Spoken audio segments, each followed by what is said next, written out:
Today we had the pleasure of introducing Melany Goodhue, who is a certified financial planner, the founder and CEO of Pulse Wealth Management Inc., a multi-awarded winning entrepreneur and speaker. Through a wreck of a childhood that ended in an arguably worse foster care situation, survival and the basic life needs were her only priorities. There was no room for developing a great money habits. After digging herself out of not knowing how to make her next interest payment, now she runs an elite financial planning firm that helps hundreds of families reach dreams they never thought were possible. Pulse donates a portion of all revenues to paying it forward via the Pulse Smile Fund. Clients not only feel fulfilled that their goals are being accomplished, but they're also giving back and contributing to a great cause. Let's welcome Melany and let's get started. Hi, Alexandra. I'm good. How are you? I'm good. Thank you so much for saying yes to come on to the show. I'm so excited and looking forward to find out what you do and have a great conversation. Yeah, I'm looking forward to it too. Thanks for inviting me. Yeah, thank you. So, Melany, could you please share with us a little bit about you, yourself, and your background and how you got involved in the field of financial planning? Yeah, so we've got to go back quite a ways if you're ready for that journey. Way back when, I actually thought I wanted to get into dentistry, believe it or not, because that's quite a difference from financial planning.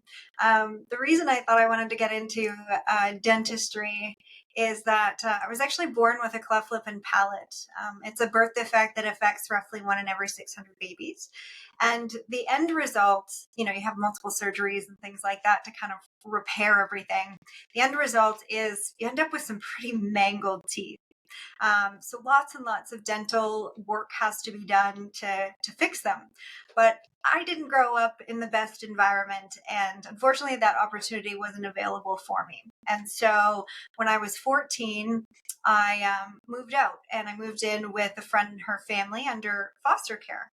And one of the first jobs that I had was buttering toast and serving breakfast to the rich old men at the Flying Club in Smiths Falls. And one day after service, I guess I made quite an impression on this wealthy old man, sweet old man.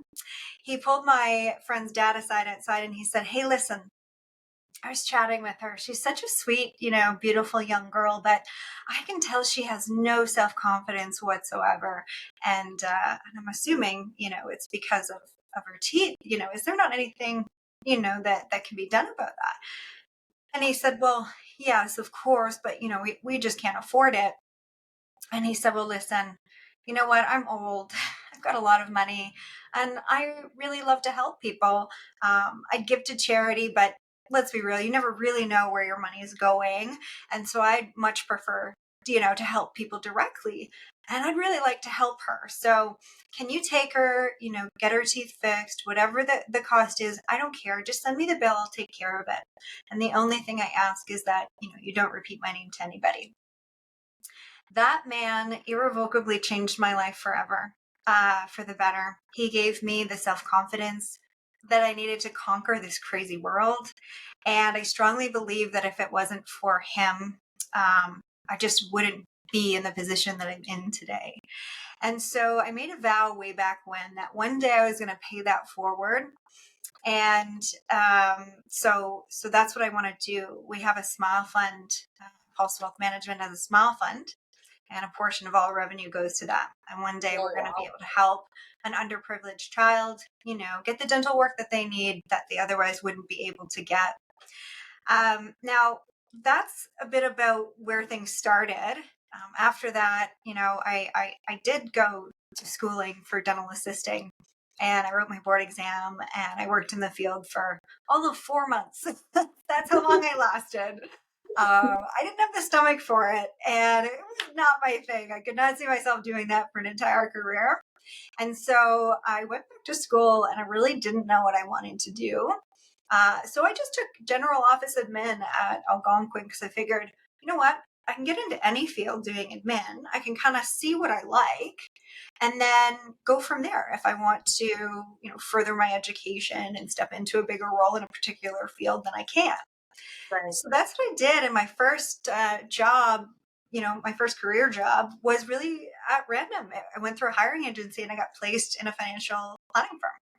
And I worked there as an admin for about 4 years. And then I moved out east and I was in operations management for a multi-firm office. And then I came back and I was hired on as a business manager for another firm. And very quickly, the person I worked under, saw it in me. He said, "You'd be so good at this. You love helping people. You love giving back. This is the most rewarding career. You literally get to change people's lives for the better. And I really think that, you should consider stepping into the financial planner role." And so very quickly, under his guidance, I did that. And he's right. I was completely addicted. And I thought, you know what, this is exactly what I want to do. So I went and did my licensing. And in a short period of time, it got to a point where I thought, you know what, I want to start doing this on my, on my own, not under somebody. I want to have my own clients. And, that arrangement in that office, the offer I wasn't interested. And so I kind of jumped off a cliff and I decided to go out on my own. And that was about 7 years ago. That first year was really rough, to say the least. Starting a business is very hard, considering it's not just about being good at your job, but all the other things about starting and running a business, right? Marketing, logo and branding, and bookkeeping, and all sorts of things. But here we are 7 years later, and we run an elite financial planning firm, and we get to help hundreds of families reach their financial goals that have been sitting in the back burner for so long, and it's incredibly rewarding. Yeah, no, I bet. I totally see it and understand it, because I think a lot of people right now are having financially a really hard time, especially since COVID. I find that the interest rates and everything went up, and it's just really hard. Yeah. So, what inspired you to focus specifically on helping people in their financial goals? Like, what is that thing that really drove you to do that? Yeah, so there's a really great saying, a goal without a plan is just a wish. I didn't make that up. The author is escaping me at the moment, but it's one of my favorite quotes of all time. A goal without a plan is just a wish. And it's so, so true. And I got to experience this first for myself way back when, working under that previous boss that I spoke of, we had created a financial plan for myself. And it was incredible to see, wow, I had this long list of goals, and these were things that have been sitting on my mental list for quite a while, yet somehow just, I don't know, I could never seem to make it work. But as soon as we put pen to paper, we mapped out those goals in detail and we created a plan, a very specific plan on how to get there. It was incredible to see all the wealth growth in a short period of time. I mean, I remember at a point where, again, underprivileged childhood, survival was number one priority. Budgeting and learning how to deal with money was very low on that totem pole. And so, there were times where, I didn't know how to make my interest payment. And then after creating a plan, I had wiped out all debt. I wanted to get married. I wanted to buy a home. I wanted to then have four properties. For some reason, I had four in my head. I wanted to travel many times a year. I wanted a cottage. And we're about 8 years in, and I've done all of that.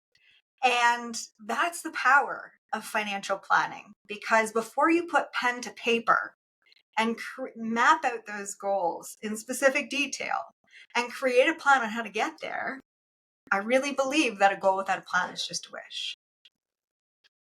So, in your experience, what are some common financial challenges that some of your clients you work with face, and how do you help them overcome these challenges?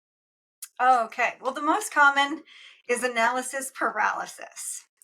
Even just yesterday, I had another client come to me, a prospective client come to me, and they had $250,000 sitting in cash at the bank. Now, you might go, oh my goodness. I can't tell you how common that is when people come to me. And it's because they have analysis paralysis. There is so many options out there for investing, and they get overwhelmed and they don't know what is it that I should The invest in money for just my sits in their particular. bank. Yeah. Yeah. So, I help people to get out of that analysis paralysis. Again, mapping out all their goals and then helping them to determine based on those goals and those timeframes and those risk tolerances, all the different buckets that they should be investing in and in what amount so they can reach their goals so that they don't have $250,000 just sitting in the bank making $0. Yeah, so the So money that's works the for biggest them. one. Exactly. So getting them out of that analysis paralysis, and very common analysis paralysis things are, people saying, do I prepay or invest? Do I prepay or renovate my house? Do I renovate the house or do I upgrade it? Do I buy it and sell it? Do I keep it as a rental and buy my next one? So these are all like, oh my gosh, I have so many options. Help me to determine the pros and cons of each of those options for my particular situation. And then, what is my best option going forward? The other thing that is a big challenge for people that I help overcome is a lot of people are just very anxious about the future, the fear of unknown. So, especially when it comes to retirement. So, the big question that I get is, like, am I on track? Is what I'm doing going to work out for me? Am I going to reach my retirement and live the way that I want to in retirement? And if not, what am I doing wrong, or what can I be doing better? How can I optimize my portfolio? How can I accelerate my wealth growth so I don't have to work near as hard to reach my goal? So, can you explain the importance of comprehensive planning when it comes to reaching financial goals? Yeah, I know we kind of touched on a little bit of that already, but basically, in a nutshell, like, a comprehensive plan allows you to feel really confident about your money, accomplish things a lot faster, and make financial decisions that really truly like align with your values. It's incredibly exciting for both myself and the clients. When we get to see, even just a year in, how rapidly their wealth accelerates once we start working together in comparison to when they were just DIYing it. Comprehensive financial planning really means that, we work together to create like an all-encompassing plan, and then we implement it. So we look at everything from short-term goals to mid-term goals to long-term goals. That way, we're not just focusing on the here and now, but we're actually building a financial plan from here to mortality and at every stage of life in between. So, what are some key factors that individuals should consider when planning for retirement, for example? Because we're having such a hard time with the economy right now. So, like, what would you suggest? Well, if we're talking about current issues right now, I think we all know that inflation has been a big problem in the last year or so. I mean, at one point it was like upwards of 8%, when really, happy place is 2%. Inflation has come down quite a bit. And that's why the Bank of Canada does all those increases to interest rates. As much as we hate them, it is for the greater purpose of the economy. And so they've done a really great job bringing that inflation down significantly. But last year, as an example, the Financial Planners Association said we should no longer be assuming a 2% inflation rate eating into our purchasing power, but we should be doing 2.1%. 2024 hasn't come out yet, but I suspect, because I know someone very well who works on creating those year by year assumptions, that it's going to go up. So I would say 2.2% is probably where we're going to be. And if you're not planning for that, it doesn't sound like a big difference. 2 to 2.1 or 2.2, it is a huge difference. If you change that in a projection, that's going to make a big impact. And if you're not planning for that, then your money won't go near as far in retirement. That means you won't be living near as comfortably. I'd say the other thing that, people should consider right now in this current environment, annuities and GICs have haven't been a hot topic for a very long time. And that's because, Yeah. they're really tied to interest rates, Yeah. and interest rates have been ultra low. So previously, why would you get a GIC if it's going to pay you 0.25%? Well, Right. rates right now are really good for 4.5 to 5.5%. And so, these are two tools that should be brought back into the financial planning world, and things that people should be considering, because, like an annuity for retirement. Previously, if we'd compared an annuity to a conservative rate of return on RSP, the RSP would win every time. But now, where rates are, I just did an analysis for someone last week, and actually, if they moved, half of their RSPs into an annuity, set it and forget it, they now no longer have to worry about that portion of their portfolio, no matter what happens in the market. Not only have they given themselves that peace of mind, but when we did that comparison in the projections, they actually are leaving a good chunk higher estate value to their kids. And that's because the annuity payout currently is so high based on those high interest rates. Very interesting. Um, how do you help clients navigate investment strategies and help them make informed decision? Yeah, so good question. Nothing is ever a rule of thumb, recommendation, or a best guess for me. My clients really love me because I'm incredibly analytic and detail oriented. So I map everything out to the 10th degree by way of projections, and we run multiple scenarios so that my clients can really see how different decisions would play out based on, conservative assumptions that we make, as well as the pros and cons of each. And this way they can feel really confident in what they're implementing in, that it really is the best option for their particular situation. Mm. So you sit down and you map everything out for them and explaining all that. Exactly. Yeah. I think it's really easy as an advisor to get wrapped up and use rules of thumb like, oh, okay, if you have a pension, you should be, you're going to maybe be more focused on investing in TFSAs or vice versa. Well, that's a rule of thumb, Right. but it's not always applicable to every person in that situation. And that's the importance of running projections, is to really see in black and white, the different scenarios mapped out, and if it is actually more beneficial for them. I have clients, when we do that, that actually it's not the best strategy, and we should be doing some RSP and we should be doing some TFSA, because it depends on a whole bunch of other things that make Yeah. up their financial Yeah. So picture. it all depends on what they like to do, I guess, with their money, right? Yeah, Mm. exactly. So are there any specific financial tools or resources that you find particularly helpful, for example, professionals and small business owners? Yeah, there's a really great tool. It's an income tax refund calculator. If you just Google EY 2023 RSP calculator or 2024, it's really handy. So, what you do is you put in your income and then you put in your RSP contribution that you'd like to make, and it'll tell you based on that approximately how much of an income tax refund or a tax savings that you'll generate by doing that. That's an incredibly powerful tool, because one, you're keeping more money in your pocket by investing in your own RSP. And then two, you're getting an automatic return before you even factor in market returns. So, for example, one might contribute a lump sum to their RSP. If their tax bracket's 30%, automatically they're getting back that 30%, or they're saving that 30% that they would have had to remit to the government in taxes. And Right. that's before they make any market growth. And then when they have that savings or they get that refund, if they reinvest that refund, that is not an additional dollar of their earned income. That's just taking the refund that they received and investing it.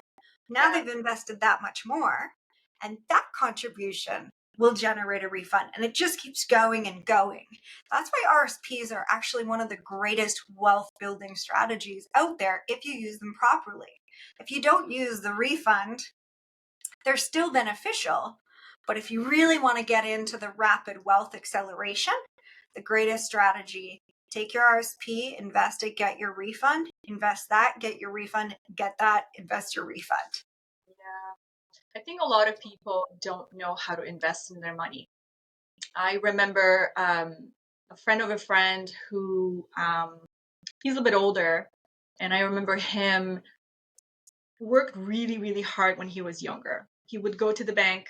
He would, for example, let's just say back then, $5,000. He would borrow that $5,000, and they're like, "Well, but how are you going to pay back?" He goes, "I'm putting it into my RSPs."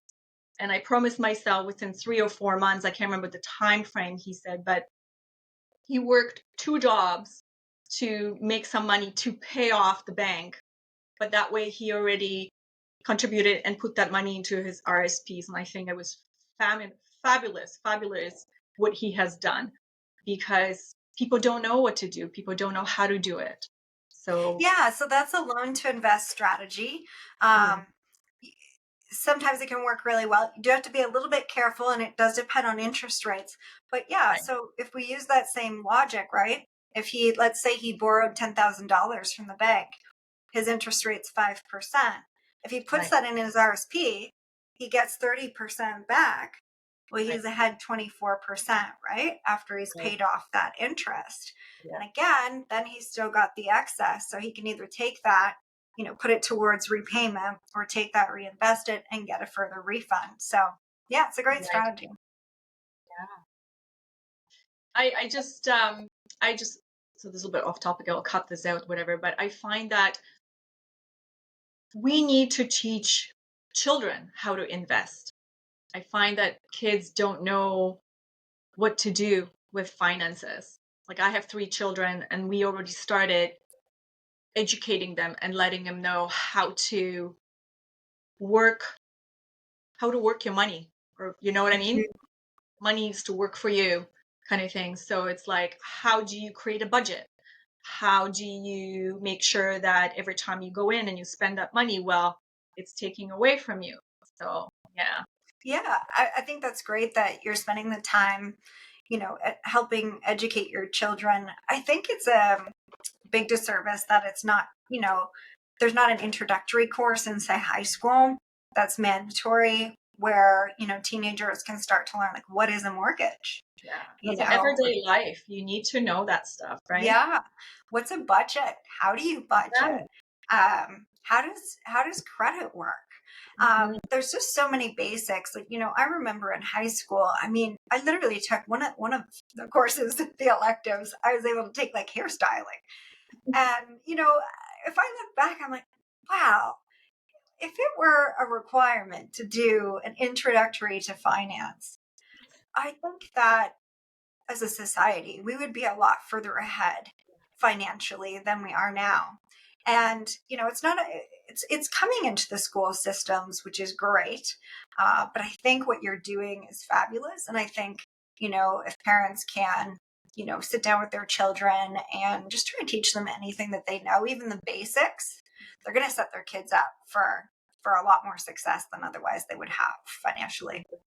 Absolutely agree. What role does risk management plays in financial planning, and how do you guide your clients in mitigating potential risks? Yeah, I'm glad you asked this question, because financial security and risk management are number one. So when it comes to financial planning, there's kind of two main buckets: financial security, risk management, and then building wealth, right?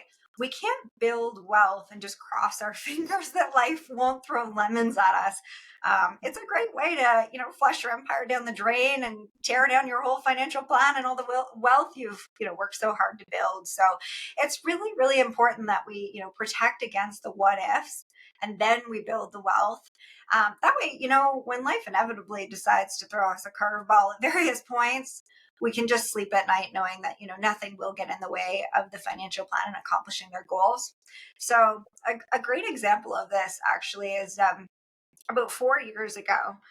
I had a lovely client of mine sign on with me, and she was solo at the time and a single mom. And she said, look, I know that financial security risk management is really important.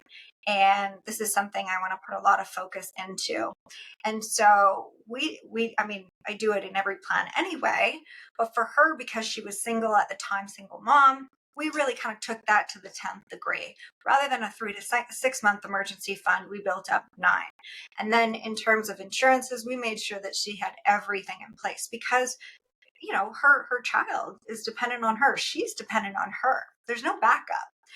And about 3 years in, she wrote me and she said, "Hey, listen, I got laid off. And I just want to share with you how wonderful it is that, a few years ago, this would have absolutely destroyed me, sent me into a frenzy, anxiety attack, everything else." And she said, "I am not worried even a little bit." And that's because of all the planning that we've done and the fact that we already mapped out this what if. I have that budget in front of me. I know exactly, I have this great emergency fund. I know exactly how much I have and how long it'll last. And I'm good. I don't have to, scrimp and save and go pick a job at, a fast food chain because I just need money right now. I can take the time to find a job that I really love. Well, 8 months later, she was diagnosed. She had so many lemons thrown at her at once. 8 months later, she was diagnosed with an advanced stage of breast cancer. And she reached out and she said, "Hey, do I have a thing for that?" I said, "Yeah, you have a thing for that. That's the thing that you had been asking me to, if you still need it every year. And I keep telling you, yes, don't cancel it." And so within a few weeks, she had $58,000 tax-free deposited into her account. And she almost cried when we were on FaceTime and I delivered that good news to her. And she just said, "Wow." She said, "I had no idea. Like, I trusted you and what you'd said, but I didn't realize how many costs there comes with a critical illness that you just don't realize. Even things like, hospital parking. And if you want to take treatment at home versus in the hospital, it's out of pocket. Someone to come in now and do my meals and my cleaning, it adds up. And to know that I just have this really nice big buffer and nothing has changed in my financial plan, I didn't have to tear anything down, is just the best feeling of satisfaction and makes me just so grateful that, we did the hard work and we went through the process. It's such a relief for anybody because a lot of us live through that stress, not knowing, right? Like I think earlier we talked about like what ifs, right? Those what ifs can happen anytime. So Exactly. yeah, it was so important. Well, Melany, if there's anything else you would like to add, you're more than welcome to. Love to hear more about. We can probably spend another hour here chatting about financial planning and everything. So please.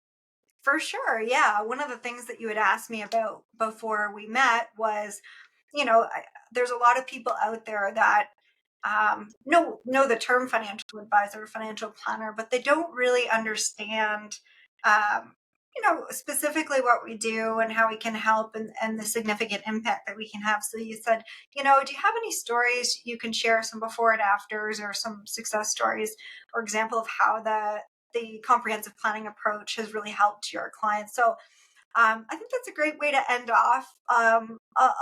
Last week, I had an annual review with a client, and we were only 1 year into working together. And in just 1 year, she had paid down 20% of her mortgage. So a fifth. Wow. She had accelerated her savings by almost $250,000, over almost $250,000. And she had increased her net worth by 20% in 1 year.